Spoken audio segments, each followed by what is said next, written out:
Today's video is sponsored by Ground News, of whom more in a bit. Earl's Court is a unique station on the Underground. It's always fascinated me. It's a huge, great station with multiple platforms and an overall roof. It feels more like a main line station than a tube station. Commuters will probably be most familiar with it as an interchange between different branches of the District Line. And the question arises, why? Why should this station, in a fairly affluent suburb of West London, be so large and so important? What's special about Earl's Court? To repeat the answer I so often give when explaining the quirks of Britain's railways, some Victorians did it and we're stuck with it. The District Line started life in 1868 as the Metropolitan District Railway, and its purpose was to build the southern part of what we now know as the Circle Line. Once this was complete, the idea was that it would be absorbed into the Metropolitan Railway, which built the rest of the circle. The problem was that building the circle was expensive. The line was built using the cut-and-cover method, which created a tunnel by digging a trench and covering it over. This required an awful lot of land and buildings to be purchased and cleared, which in the city and the West End was incredibly costly.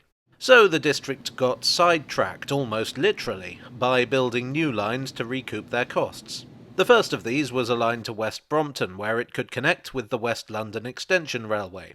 What's not entirely clear is why they did this. The West London Extension Railway was a grand name for an unpopular line.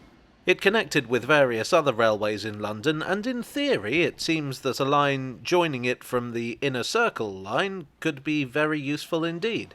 But the district weren't that interested in running beyond West Brompton, nor did they seem that enthusiastic about letting other companies run trains on their line. The line opened in 1869, but it went straight through the area we know as Earl's Court without stopping. There wasn't much to serve back then. It was mostly market gardens. But London was growing. New housing estates were starting to nibble at the gardens, and soon it became clear that there would be a market for a new station. So the district built one in 1871. This was not the present station. It was on the eastern side of Earl's Court Road and was a simple wooden building serving 3 platforms. This became a junction station very early on. In 1872, services started running to Addison Road, or Kensington Olympia as it's now known. In 1874, the district reached Hammersmith. Earl's Court had become a major station for no other reason than it was a convenient place to put a junction. The following decades would see more destinations added. In 1877, they'd get to Richmond. In 1883, Hounslow Town. In 1884, Hounslow Barracks, now Hounslow West. That same year they'd get to Whitechapel. In 1886, Hounslow Town would be closed. In 1889, the West Brompton branch would extend to Wimbledon. In 1902, services would extend to Upminster. In 1903, South Harrow would open, and in 1910 some services would run all the way to Uxbridge. I'm kind of skipping ahead with the history here, and this isn't even all the district services. For instance, I completely omitted Ealing Broadway, 1879. But I hope it gives you some idea of how complicated this junction became. I'll tell you what else is complicated, and that's the news media landscape today. There's so much bias and so many hidden interests behind the news we read that it's hard to know what's actually happening. That's why I'm glad to be partnered once again with Ground News. Ground News is a news aggregator service that allows you to see the news from every angle. If there's a particular subject that's of interest, you can customize your personal news feed. For instance, I need to know what's going on in London, so you can see that that's a topic that I've asked Ground News to look out for. Recently, I've been following the run-up to the election in the US, and as you can imagine, that's something where a lot of people with different agendas want to push their particular version of events. At the time of making this, we'd just seen another apparent attempt on Donald Trump's life. If I look this up on Ground News, there's a remarkable number of articles on the subject, no fewer than 547. I can see that coverage is pretty evenly distributed in terms of left and right bias, with 68 sources covering it on the left, 66 on the right, and 119 in the centre.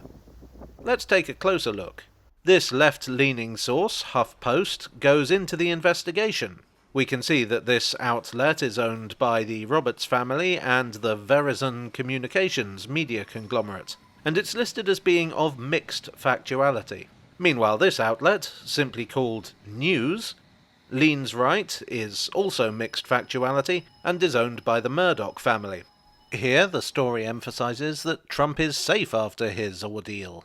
I like ground news because I want the full picture. I want to know what's actually happening, not just what some billionaire wants me to think. If that sounds like you too, then firstly, hello, and secondly, follow the link in the description or scan this QR code to get 40% off the Vantage subscription. That's the one I use that gives you access to all features. And now, let's zip back in time again.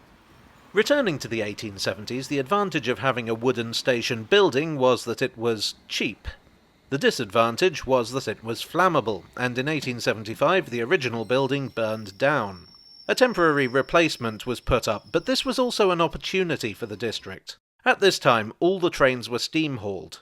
This meant that when a train terminated, the engine had to be uncoupled and run around to the other end of the train. Given that they also had trains coming in every few minutes, I'm sure you can see why they were itching for a bigger station. So they built one. It opened on the 1st of February 1878, and came in at 4 times over its projected budget. Which goes to show that some things never change. But by moving it slightly further west, the station had that much more space. And so the district's engineers designed something far bigger than what had gone before, with a grand entrance and an overall roof. From an operational perspective, the tracks were rearranged so that all westbound trains served one side, and all eastbound trains served the other. This meant that changing trains was easier, which improved the flow of crowds. One difference from the modern station was that it included a coal siding on the westbound side where steam engines could be refueled. There was, in fact, quite a lot of space, more than the district needed for the actual station, and they put some of the land they acquired to a rather unusual use. West of the station they had a triangle of land. From 1887 they allowed exhibitions to be held there, starting with the American Exhibition and Wild West Show.